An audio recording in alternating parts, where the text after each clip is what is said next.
Several weeks ago, I was working the gallery, and I was looking at my display, and I thought, I need more pieces that are less than $50, that retail for less than $50. So I need to come up with some new designs. One of the first ideas I had was this piece that I did a number of years ago. It was a Christmas gift. I thought, that would be a start, because I could bring that in considerably less than $50. And there's a difference between coming up with one piece, in this example for a Christmas gift, and coming up with a piece that I want to add to my, say, repertoire. Something that I'm going to be producing over the next 3 to 4 or 5 years. So I want to take some time and really study it. Figure out how I can be the most efficient. Now in this piece, I spent about a day. I tried this, and I tried that, and I kept trying something else until I came up with what I think is the most efficient way.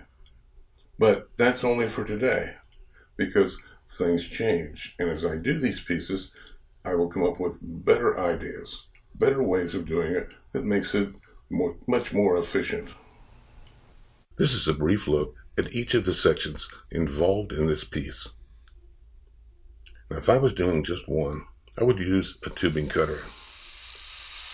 But here, I'll be doing 15. So it's much quicker to cut them off using this mini chop saw. And there's a YouTube video that I've done on this particular chop saw. It's best if the tube is cut off square. Now this mini chop saw may leave a burr. Here I'm sanding it off with a 1-inch belt sander. A hand file will work equally as well. Now this is annealing just the top of the tube. When it's cool, putting the ball peen hammer in a vise and flaring the copper tube by hammering on this 2x4.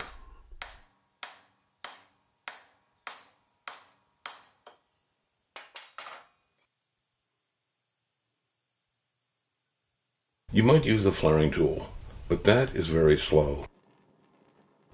Then, anneal the full length of the tube.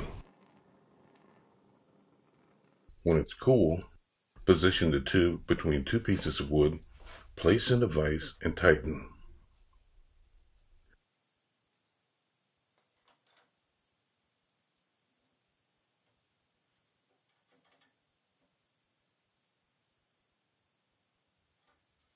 Now the tube is an oval. Draw a center line. Braze on 2 hooks for hanging.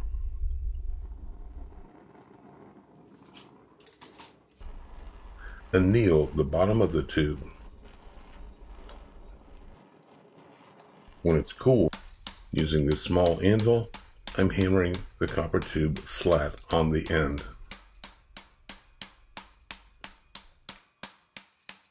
Annealing once again. And I'm using this chisel hammer. And this will give me a veining effect.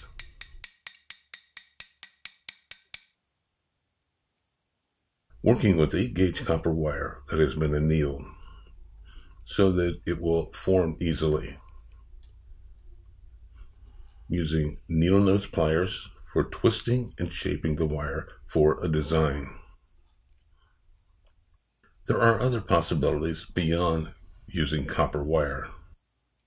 And the more of these pieces I do, the more the frontal design will change. This is Microsoft Publisher. I laid out one tag, got exactly the size I want, and then copied and pasted. Took this sheet to Staples and had it copied onto beige cardstock. Hobby Lobby was having a sale on dried flowers, so I bought a selection for use and display.